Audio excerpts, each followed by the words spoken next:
segundo ejemplo que vamos a realizar será la revisión de la resistencia de un ángulo. El problema dice determinar la resistencia a tensión de un ángulo L3×3 por media. Es un ángulo de 3 pulgadas por 3 pulgadas por un espesor de media pulgada de acero A36, el cual está conectado en sus extremos con tornillos de 5 octavos en una de sus alas o en uno de sus patines, como se indica en la figura. Use el gramil usual. Considere las especificaciones del ISC-LRFD. Bien, aquí a lo mejor hay una cosa nueva que es el gramil. Ahorita vamos a ver a qué se refiere. Y esta es la figura del ángulo, ¿no? Obviamente hacia allá está la tensión. Aquí hay una placa que conectamos, que no la pongo debido a que la placa pues no la revisamos, ¿no? Simplemente decimos que cumple con la resistencia. Entonces tenemos un ángulo conectado en una de sus patinas con una fila de tornillos con 5 tornillos. Aquí están las separaciones correspondientes. S2, la distancia del borde del primer tornillo. Y S1 ya son las separaciones entre tornillo y tornillo. S1 son 2 pulgadas y S2 1,5 pulgada. Aquí tenemos en color rojo la descripción del bloque de cortante, como sería que más adelante vamos a aislar esa parte para analizarla y calcular las áreas correspondientes. Bien, aquí en este caso, aquí la G indica el gramil, que es la distancia de esta parte hacia al centro de los tornillos, y pues esta parte restante sería B, que es 3 pulgadas, que es lo que mide el ángulo, menos pues el gramil, ¿no? Esa es las dimensiones del perfil. Ahora, ¿qué es el gramil? El gramil es la distancia mínima que permite el reglamento para poder hacer perforaciones. Ya vienen especificadas para los ángulos. Pues aquí abajo tenemos la tabla de gramiles. Vean aquí. Tenemos un ángulo y tenemos las dimensiones, ¿no? B1 y B2 son diferentes porque pues puede haber ángulos que no sean con las alas iguales o los patines iguales. Y tenemos G, G1 y G2. G1 y G2 son los gramiles. Distancia mínima a la cual se puede hacer perforaciones, ¿no? Entonces, pues aquí están las tablitas con esas dimensiones. Si nosotros vamos a hacer, o sea, no a todos los ángulos se les puede hacer 2 agujeros, ¿no?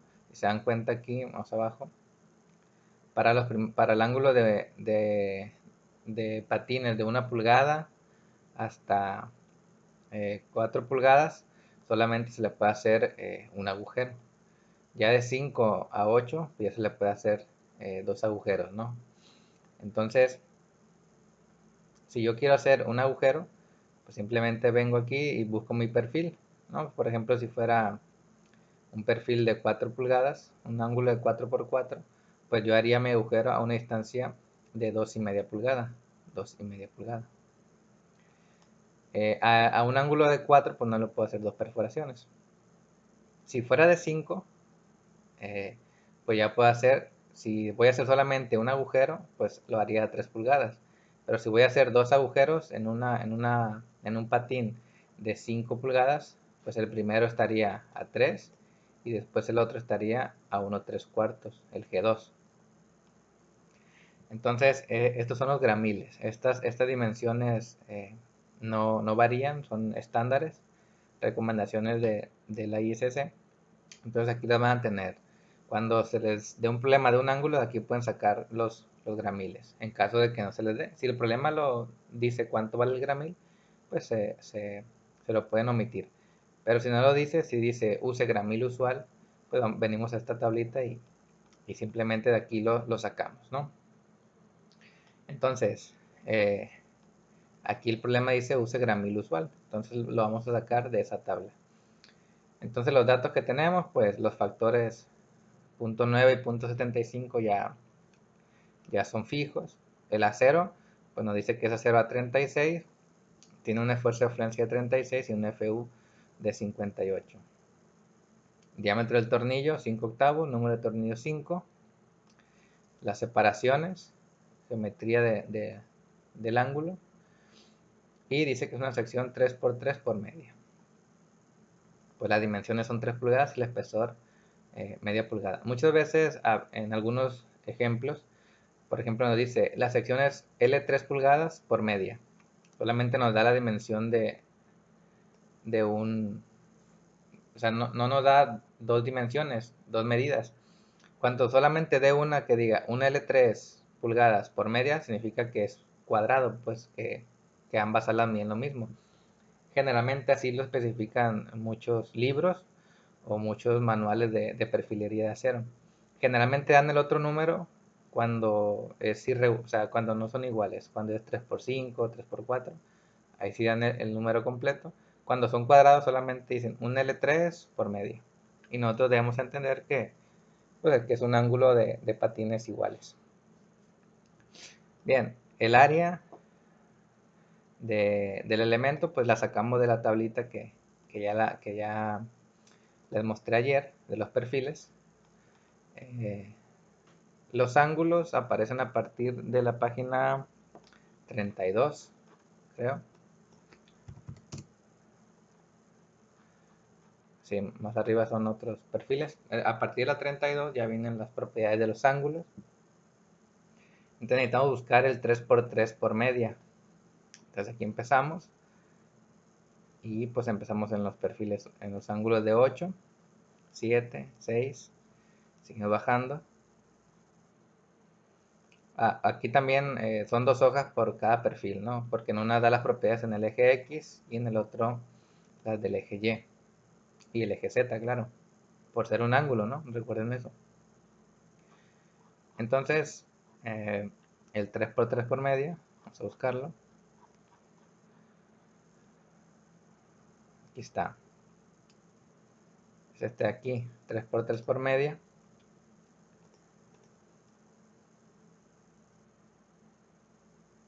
Aquí.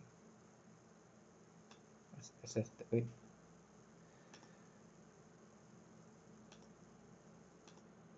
Vamos a encerrarlo.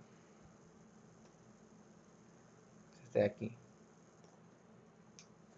Entonces, esas son las dimensiones, las propiedades que yo voy a requerir.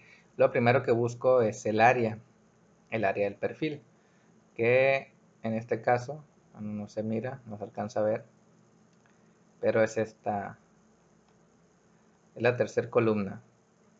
1, 2, 3. Tercera columna, 3x3 por media, es este, ¿no? 275 pulgadas cuadradas. Aquí tenemos 275 pulgadas cuadradas. Y otra cosa que ocupamos es el X testada, que es para calcular el factor de corte diferido, que es la U, para el área neta efectiva, y lo que es el gramil.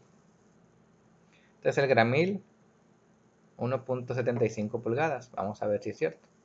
Como solamente es un agujero, o sea, voy a poner nada más uno, es G, la G sola, ¿no? Sin ningún número. Entonces aquí tenemos el ángulo de 3. Entonces dice que el gramil es 1/3 o 1.75 pulgadas. Aquí está. Ángulo de 3, dimensión de longitud, gramil 1/3. Y es lo que dice acá arriba, 1.75. Y lo otro es la X testada, que es esa medida se requiere para calcular el factor de corte diferido, si usamos esta ecuación. Entonces necesitamos buscarla de las mismas tablas, aquí vienen, ¿no? Fíjense que voy a hacer un zoom aquí. Aquí el ángulo, pues fíjense que aquí nos da la distancia horizontal, el centroide en X, es este, y el vertical, pues es el Y. Aquí como es un ángulo de alas iguales, pues da la X testada y Y testada van a ser iguales. Entonces da la misma de donde lo saquemos, ¿no? Pero ustedes se pueden preguntar, bueno, ¿y qué pasa si es desigual? ¿Cuál voy a tomar? Si el ángulo está conectado, vamos a hacer aquí un pequeño ejemplo.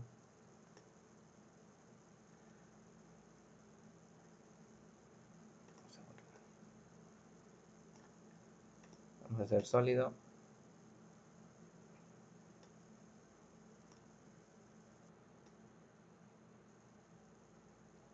Imagínense que ese es el ángulo. Si el ángulo está conectado en esta cara, en la vertical, si está la placa de conexión y aquí estuvieran mis tornillos, o sea, imagínense que aquí están los tornillos, por decir algo, ¿no? Aquí estoy poniendo 3 filas, los otros tienen nada más una. La distancia que voy a buscar es esta de abajo, que en este caso sería X testada.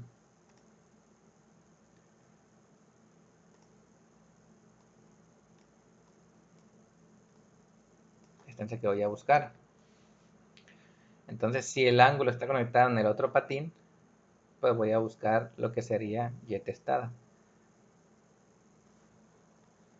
Entonces, si mi ángulo está conectado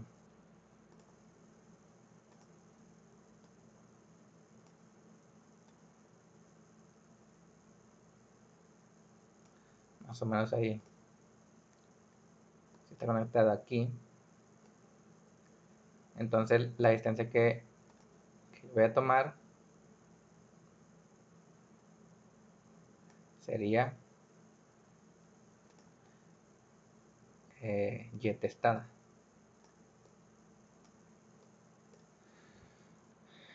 Ustedes van a decir, bueno, en la fórmula dice nada más X testada, ¿sí? O sea, lo toma como el centroide, pues, pero dependiendo de la conexión, pues nosotros vamos a tomar, o sea, aquí lo indica, ¿no?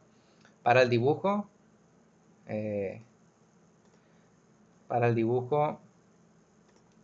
da la misma, el X es horizontal como vertical, pero en el manual el horizontal lo maneja como X testada y el vertical como Y testada, ¿no? Entonces, para la tabla, la X es el centroide, independientemente si es horizontal o vertical, va a depender de nosotros qué distancia tomar, si X testada o Y testada. Entonces, pues esa distancia en el ángulo de 3×3, fíjense aquí, sería, como dijimos, ¿no? Que tanto Y testada como X testada deben ser iguales. Vamos a ver si es cierto. Por ejemplo, dijimos sería 1, 2, 3, 4, 5, 6, la número 7. Número 7, la columna número 7 sería 1, 2, 3, 4, 5, 6, 7. 0.929. Acá ya tengo 0.932. Ya hablamos de que a veces de un reglamento a otro, a veces esos decimales se redondean por ahí un poco, ¿no? Pero son iguales, no hay mucha diferencia. Y si nos vamos este es el, ojo aquí, ¿no? Y testada. Si nos vamos al X testada, que es este, debe ser 1, 2, 3, la número 4, columna 4. 3 por 3 por media, 1, 2, 3, 4. Fíjense que da el mismo, ¿no? Es el mismo valor por ser cuadrado. Pero no siempre es así, no siempre, si las alas son diferentes, pues estos también lo será. Y va a depender de nosotros cuál escoger, ¿no? Como ya lo expliqué, depende del ala que esté conectada. Bien, entonces es lo que necesitamos para hacer los cálculos. Aquí tenemos los gramiles, que estos son estándares, no cambian. Y aquí hacemos el cálculo de lo que es la longitud de la conexión. Recuerden que la longitud de la conexión, esta longitud que vamos a meter aquí, L, es la longitud de la conexión, que ya dijimos que siempre no es desde donde empieza el ángulo hasta donde termina la soldadura o el último agujero. Si es soldadura, pues es de donde inicia soldadura hasta donde termina. Pero si son agujeros, es la longitud de la conexión es del primer agujero del centroide. Del primer agujero al centroide del último agujero. Fíjense aquí, calculamos longitud de la conexión como 4 veces S1. Vamos para arriba. Entonces, de aquí, del primero al último, pues si son de aquí para acá, pues si son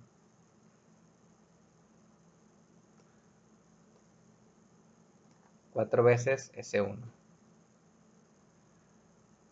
Pues así se calcula la longitud de la conexión. S1 vale 2 pulgadas, por lo tanto la longitud de la conexión serían 8 pulgadas, ¿no? Aquí también se hace una longitud, cálculo de longitud total, pero la que nos interesa es esta de aquí, 4S1, 8 pulgadas.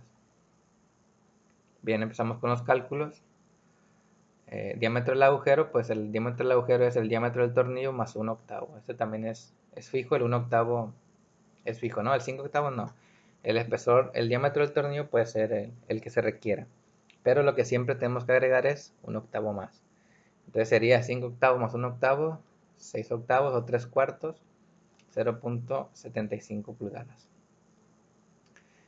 El área del agujero, o el área que vamos a estar restando la proyección, pues sería el diámetro por el espesor de donde esté conectado. Aquí, pues como ambas alas miden media pulgada de espesor, tanto esta como esta, independientemente de donde estuviera conectado, sería lo mismo. A diferencia de un perfil W, que generalmente el patín y el alma son de espesores distintos. Entonces el área del agujero sería el diámetro del agujero por el espesor, que eso nos da 0.375 pulgadas cuadradas. Bien, lo siguiente es cálculo del área neta. Recuerden que el área neta es el área bruta menos los agujeros. En este caso, ¿cuántos agujeros voy a restar? Siempre les digo, ¿no? Hay que recordar eso. No es el número total de agujeros, sino el número de agujeros que haya en el plano de falla. ¿Cuántos planos de falla hay aquí? Pues, hay 5, ¿no? Este plano, este, este y este. 5 planos. Pero, o sea, significa que la falla podría ocurrir en cualquiera de ellos. Y si ocurriera en cualquiera de ellos, ¿cuántos agujeros voy a restar? Pues si ocurre en este, un agujero. Si ocurre en este, un agujero. Si ocurre en este, un agujero. Si ocurre en este plano, un agujero. Y si ocurre en este, un agujero. Por lo tanto, el área neta sería solamente restar un agujero. Por lo tanto, el área neta sería área bruta menos un agujero. 2.75 menos 0.375 nos da 2.375 pulgadas cuadradas. Bien, seguimos ahora con el área neta efectiva. Para eso necesitamos meter lo que es el factor U. Entonces, para el factor U vamos a meter la ecuación esta, que dice que es 1 menos el centroide menos la longitud de la conexión. Estos dos datos ya los tenemos, el X testada y longitud de la conexión. Vamos para arriba. Fíjense aquí porque estamos usando esa ecuación. Aquí dice, ¿no? Todos los miembros en tracción, excepto las planchas y tubos, donde la carga es transmitida por solo alguno de los elementos de la sección por conectores o soldaduras. Todos los miembros en tracción, entonces, excepto los que dice aquí, pues son los que se ponen en la parte de acá abajo, ¿no? Entonces,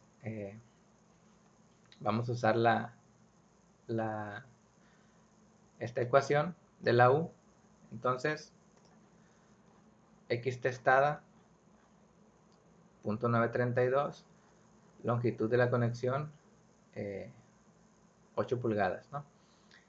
Van a decir ustedes, bueno, porque dice el mínimo de 0.9,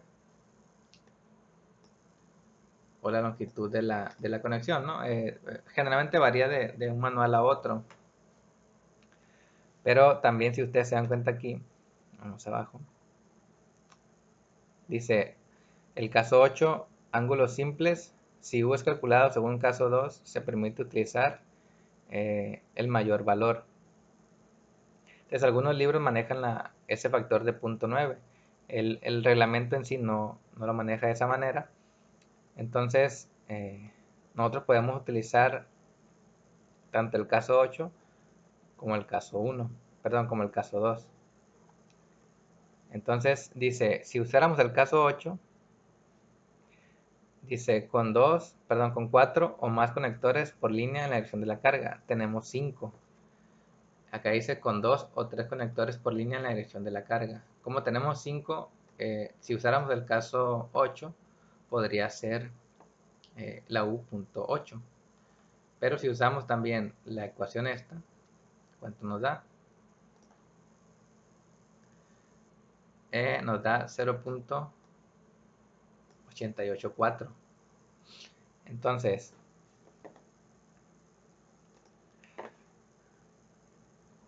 lo que dice aquí,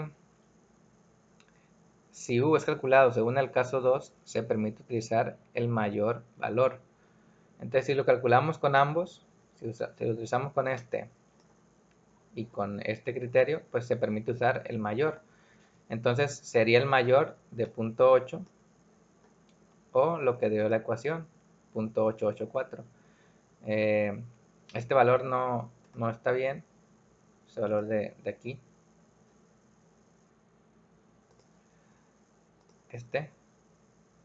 ¿no? Sino que aquí sería 0.8, ¿no? Está muy... aquí. O 0.884. Entonces, pues el valor se permite utilizar el mayor valor. Entonces sería 0.884, lo que sería el valor que vamos a tomar por la U, ¿no? Entonces, si seguimos bajando,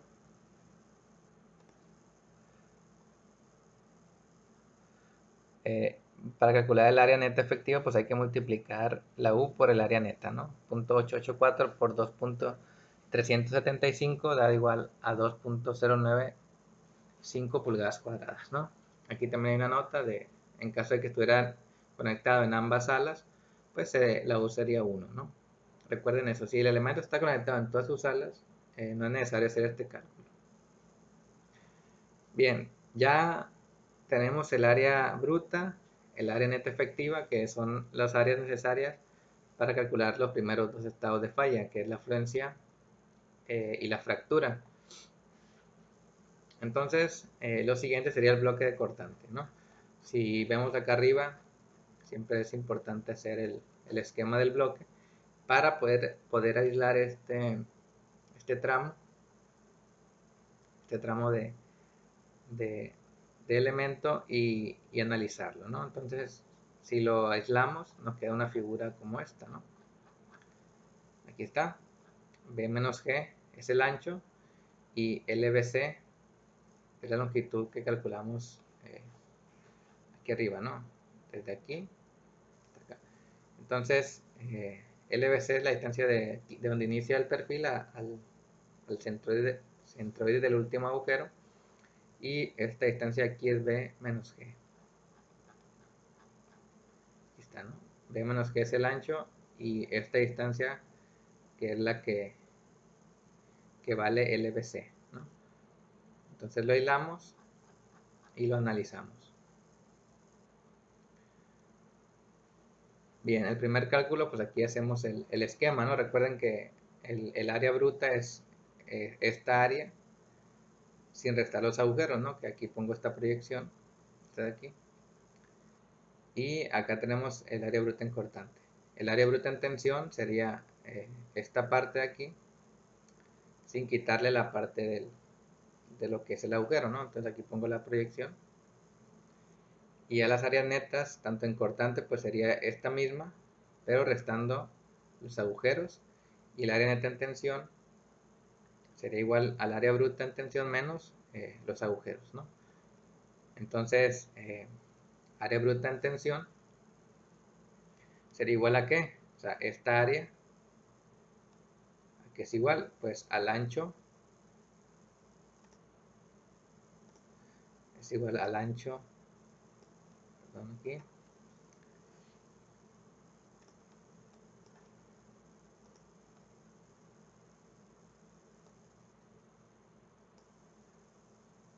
el ancho de la sección, que es B menos G, ya está, por el espesor, ¿no? Y ya tendría lo que sería el área neta, perdón, el área bruta en tensión. Entonces B menos G por T sería 3 pulgadas menos 1,75. 3 pulgadas es la longitud del patín, menos el gramil nos da 3 pulgadas menos 1,75. Nos da 1,25 por el espesor, que es media, nos da 0.625 pulgadas cuadradas. Ahora, área bruta en cortante. El área bruta en cortante pues sería esta parte,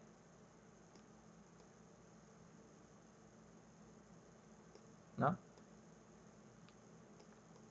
Área bruta. Esta proyección es, o sea, es como si fuera esta de aquí, pero sin restar los agujeros, ¿no? ¿Cómo se calcula? Pues sería lo que es el LBC por el espesor del perfil. Entonces, LBC dijimos que valía, aquí está, 9,5 pulgadas, ¿no? Que sería la longitud de la conexión más este pedacito, que es el S2, que es 1,5 pulgada. Aquí está. Entonces, 9,5 pulgada por media pulgada, que es el espesor del patín, nos da 4.75. Ahora, área neta en tensión, es esta parte de aquí, el área neta.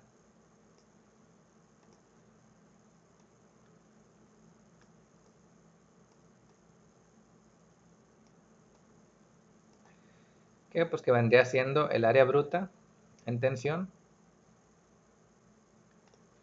que es esta de aquí, que ya tenemos, menos cuántos agujeros. Si se dan cuenta, otra vez tenemos nada más la mitad de un agujero. Cuando se resta completo es cuando el agujero es, o sea, hace la media luna completa. Aquí solamente tenemos un cuarto un cuarto de circunferencia. Por lo tanto, cuando están estos bordes es la mitad de un agujero. Entonces sería área bruta en tensión menos la mitad del área del agujero. Entonces sería 0.625 menos un medio del área del agujero, que ya lo calculamos arriba, nos da 0.437 pulgadas cuadradas. Y finalmente el área neta en cortante, pues sería el área bruta en cortante menos, ¿cuántos agujeros tenemos aquí? Tenemos 1, 2, 3, 4 y medio. Entonces sería menos 4 y medio áreas del agujero. Por lo que tendríamos 4.75 pulgadas cuadradas, que es este de aquí, menos 4.5 veces el área del agujero, nos da 3.0625 pulgadas cuadradas. Entonces ahora sí empezamos a hacer los cálculos de las resistencias.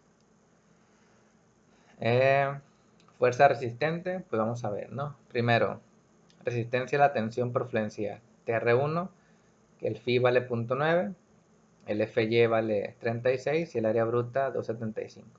Haciendo ese cálculo nos da 89.10 kilolibras o kips.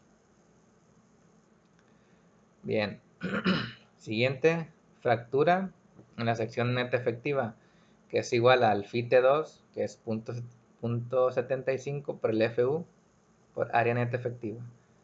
0.75 por FU, que es 58, por el área neta efectiva, 2.0995, nos da 91.32 kilolibras. Entonces, ya tenemos las dos resistencias, flexión y fractura. Ahora sería lo que es el bloque de cortante, ¿no? Ya ayer checamos que el error de la fórmula, entonces prácticamente lo que está aquí no es correcto, lo vamos a hacer, lo vamos a corregir aquí. También este criterio no hay que aplicarlo, ya que era con la otra fórmula, ¿no? Entonces prácticamente tenemos dos fórmulas y tenemos que agarrar el mínimo, ¿no? Entonces es la resistencia del bloque, aquí, es el mínimo de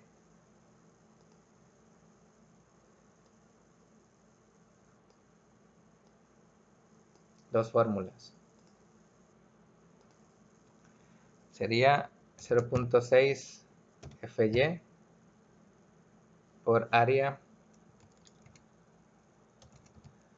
por el área, asterisco, por el área bruta en cortante,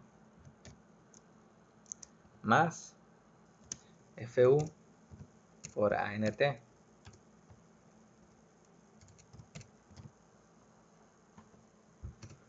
Y la otra sería 0.6 FU por ANV, área neta en cortante, más FU por ANT. Entonces tenemos que agarrar el mínimo de estas dos, ¿no? Entonces, la primera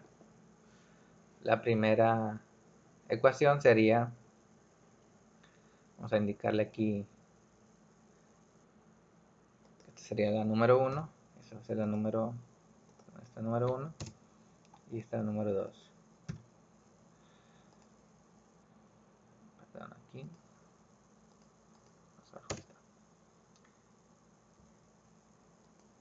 Entonces la número 1 sería 0.6 por 36 KSI por el AGB, que vendría siendo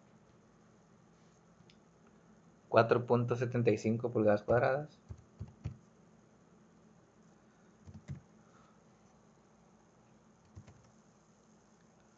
más FU, que es 58 KSI por ANT, que vendría siendo 0.437 pulgadas cuadradas. Eso nos da 127.946 kips. Ok, ya tenemos la número 1 y la número 2 sería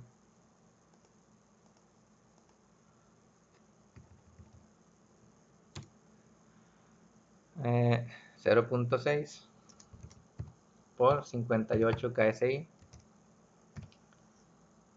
por el área neta en cortante, ANV, que es 3.0625 pulgadas cuadradas,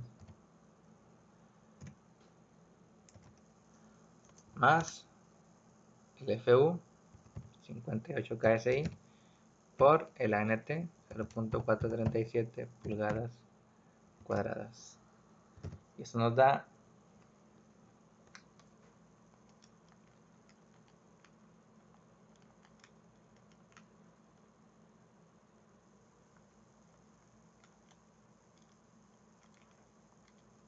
131.921 kips.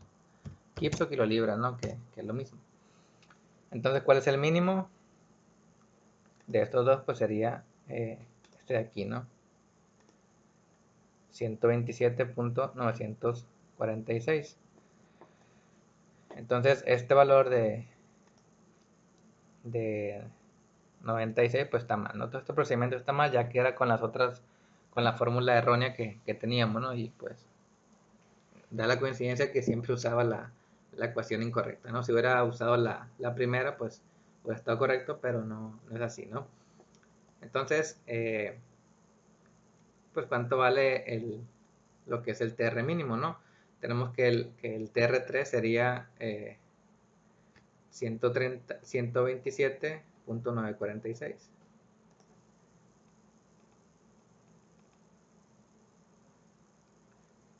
Este sería,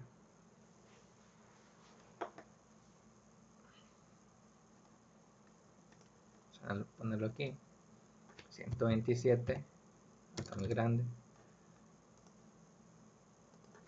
127.946 kips. Entonces, tenemos 89.10, 91.32 y 96.80. Entonces, ¿cuál es el mínimo de los tres? Pues sería el 89.10, ¿no? Ya que estos dos pues son mayores a este, ¿no? Entonces el mínimo es la que es la afluencia. Entonces, pues la resistencia de tensión del ángulo sería 89.10 kilolibras, que la falla es la más recomendable, ¿no? Porque es una falla dúctil y pues la afluencia es una falla que es dúctil, mientras que las otras dos son fracturas o fallas frágiles, ¿no? Entonces dijimos, lo mejor es que nunca haya fallas, pero si llegara a ocurrir, pues por algún evento de otra índole, pues que sea una falla dúctil que avise que va a fallar, ¿no?